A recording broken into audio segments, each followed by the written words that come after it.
Hi everyone, good evening, good evening. Nagpake tayo ti package guys. Meron tayong Milo, corned beef, meatloaf, Colgate, sabon, meron tayong butter, coffee mate, at sugar guys. Nagpake tayo guys. Para sa pamilya.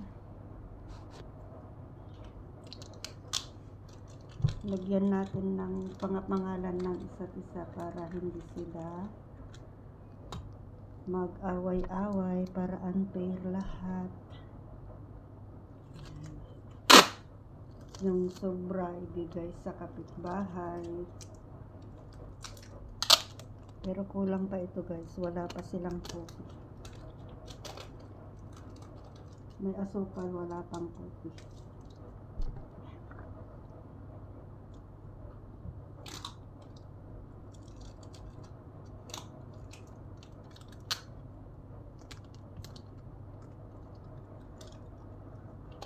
Tatlong tao pa lang to. Wala pa yung iba. Ibang karton na naman kasi hiwa-hiwalay sila eh.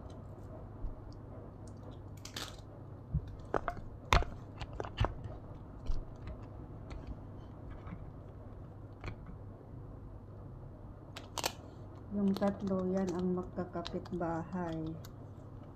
Yung isa kong anak malayo.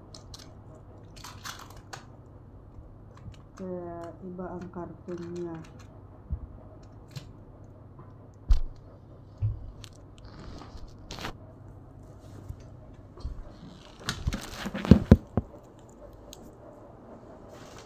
Bakit half lang pag ganyan?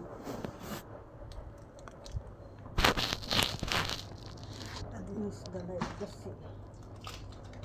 Oh, bakit ka ganyan? Nag-half ka. Dito ka na nga lang.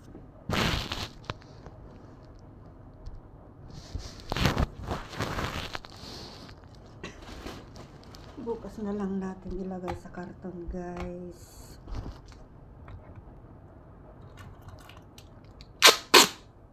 Ay.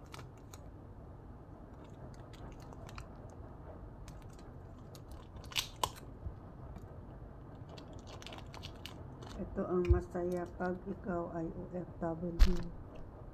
Makapagpakargo kahit mahirap, sabay pa rin ang kargo. Kasi doon man masaya ang pamilya pag nakatanggap sila ng box. Pero pag nakatanggap na sila, ikaw pa rin ang excited, mas excited kaysa kanila.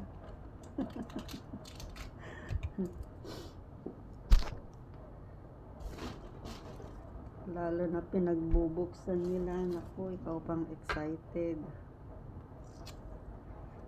Sausage ito pang mga estudyante. Mas madalas silang kainin, painit lang. Wala nang prito-prito, painit na lang.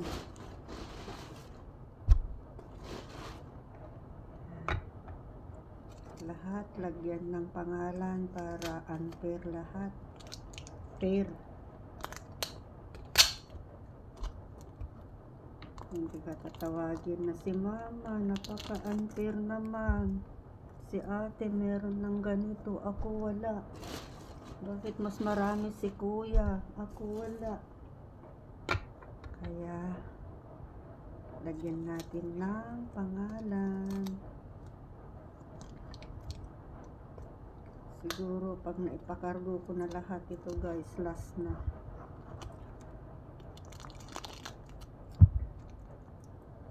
Hindi sana ako magpapakargo eh, sayang naman yung mga plato na galing sa amo. Sayang naman.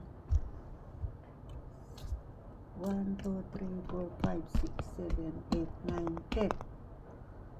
So, ilang lahat sila magkaka-divided into 4 or 5. 2, 4, 5. Or 4 muna. Tsaka na lang yung kapitbahay. Kapitbahay. Kasamang kapitbahay, guys. Yan. 2, 4, 6, 8, 10. Divided into 4. 2, 4. 6 ang isa, guys. Yes.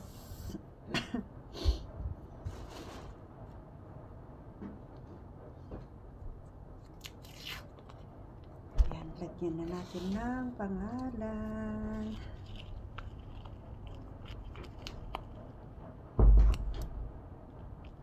Kaya nasabi ko, guys, lahat ay may pangalan para hindi sila mag-away-away.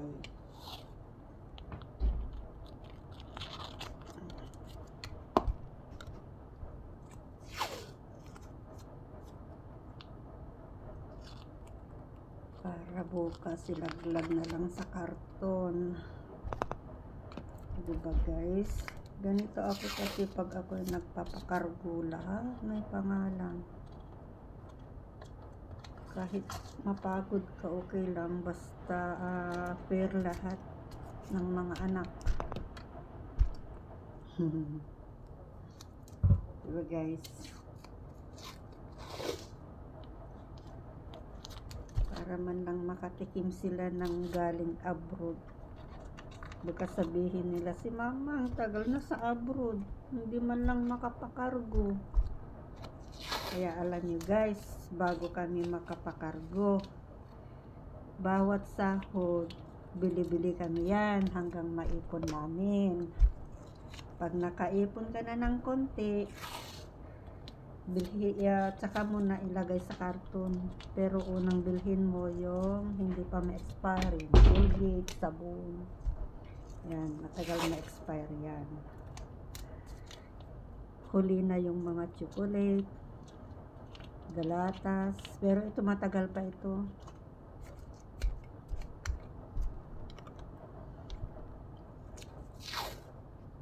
Ilang buwan na naipon yung Colgate, guys. Tagal na yan, ilang buwan. Kasi pag naipon, pag wala ka naman personal nga gagamitin mo rin. Buti na lang, thanks God, at may kay amo kaming isang na nagbigay. Kaya ito ang napuntahan, yung binigay niya. Sana nga meron naman next month para fly na. Diba?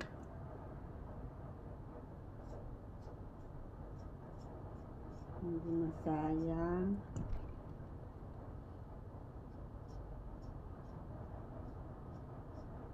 Para sa iyo na. Bigay pa sa anak.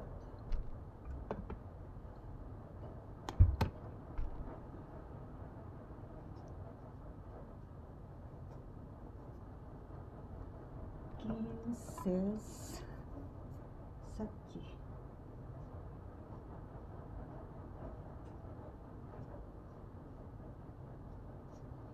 And guys, yung anak ng kapatid ko yan. Kasama nila sila Kim.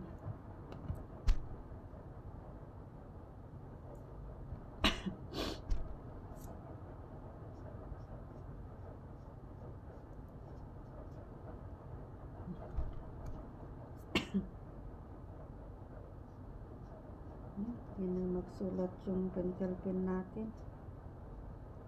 Wala na.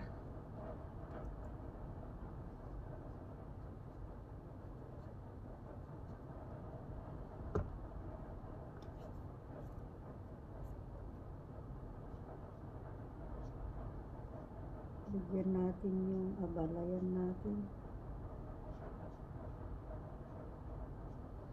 Nag-aalaga sa apo.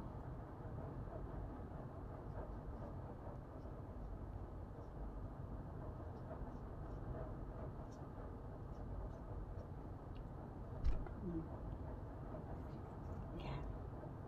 Meron pang isa. Okay.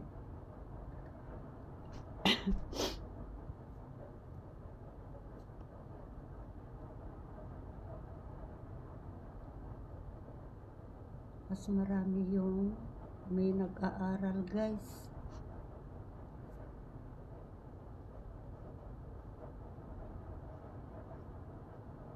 Kulang pa to. Yan. May corned beef din. May chicken. Yung isa corned beef. Yan. Parehas na. Ng asukal kulang pa. Wala pang nakape, guys.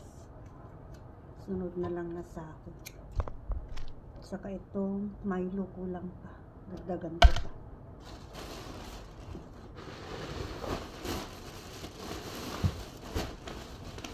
Ang laki itong asukal.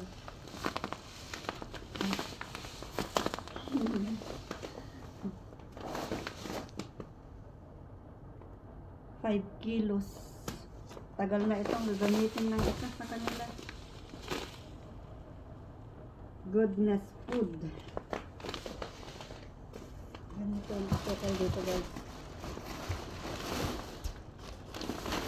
Ate na lang. Kulang pa yung creamer ko. So, ibalik muna natin sa mga plastic at bukas na lang natin ilagay sa karton kung may time. Para hindi magkalat dito sa kwarto, guys.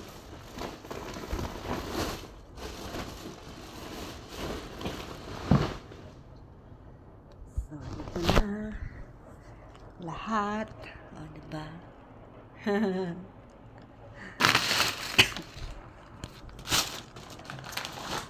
Plastic.